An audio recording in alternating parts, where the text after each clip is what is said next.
दसदिया काफर केड़ा है ते मुनाफिक केड़ा है। जेड़ा नबी नू ना मन्ने ओ काफर है ते जेड़ा अली नू ना मन्ने ओ मुनाफिक है। तुसी कहोगे जेड़ा रब नू ना मन्ने ओ काफर है, इंज नहीं। यहूदी रब नू मान के भी काफर ने, ईसाई रब नू मान के भी काफर है। पता लगा कि नहीं नहीं, इधर आके लीक लगनी है। जेड़ा नबी नू ना मन्ने ओ काफर है, जेड़ा मन्ने ओ मोमन है, ते जेड़ा अली नू ना मन्ने ओ मुनाफिक है, जेड़ा मन्ने ओ ही मोमन है। पता लगा जे मोमन बनना ही ते नबी नू भी मनना पेगा, कि उस अली नू भी मनना पेगा जिन्हों नबी ने मनवाया है। कोई गल तुहानू समझ आ रही कि नहीं? अगली गल करा जो लोग है ते काफर भी दो शख्स जाएंगे, इंज ही गल है, ते मुनाफिक भी। फर्क पता की है? एक के नबी नू ना मनने वाला वो भी दो शख्स, एक के अली नू ना मनने वाला वो भी दो शख्स। पता की है? काफर दो शख्स जाएगा, दस्या नहीं किथे जाएगा, मुनाफिक दा दस्या किथे जाएगा। इन्नल मुनाफिकीना फी तरकिल अस्फली मिनन नार, जहन्नम दे थल्लड़े तबके च मुनाफिक होएगा।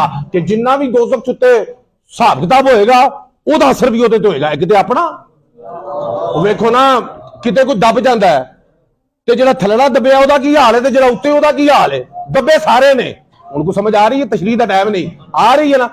ये जेड़ा थल्ले दबे है ना, ये मुनकरे अली है। ओए होए होए, अल्लाह कह रहा तो समझ आ जाए।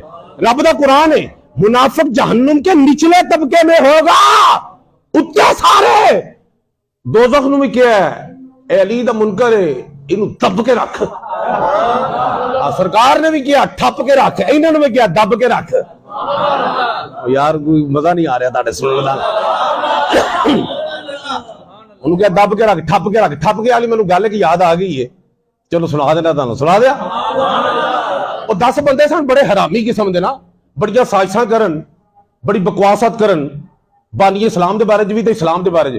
तो मौला अली नू बुलाया सरकार ने, क्या जरा अली जा इन्होंने जरा ठप के ते आ।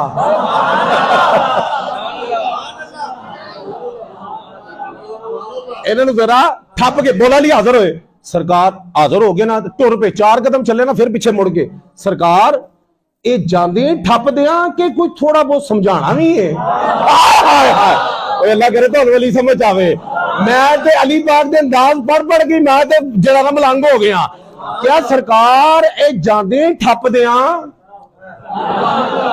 कि समझाना भी है? नहीं नहीं अली थोड़ा बहुत समझाई जरा। थोड़ा बहुत की करी, थोड़ा बहुत की करी। म्यान च तलवार पाई मौला अली उन्होंने जू दे विच।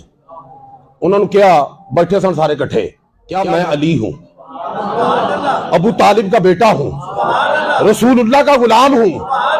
और तुसी समझ जाओ, पता लगा बड़िया साजिशां कर रहे हो, मैं तुहानू समझाण आया। ए बंदे दे पुत्र बन जाओ, नहीं तो तुसी सानू जानदे नहीं।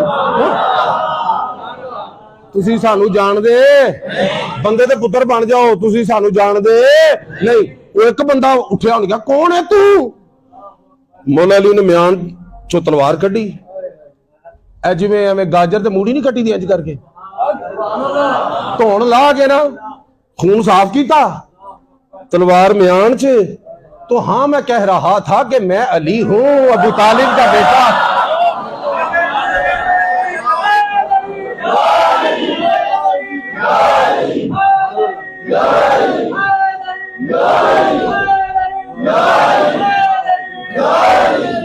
और गल को समझ आ रही है? मैं अली हूं, अबू तालिब का बेटा हूं, रसूलुल्लाह का गुलाम हूं।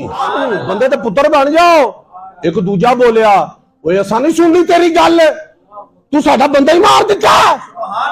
मौला अली ने फिर जो तलवार कढ़ी, कढ़ के ना ओदी धौने च ला के ना खून साफ करके फिर म्यान दे विच तलवार रख के, तो हाँ मैं कह रहा था मैं अली हूं, अबू तालिब का बेटा हूं, रसूलुल्लाह का गुलाम। अली अंदाज अली दे।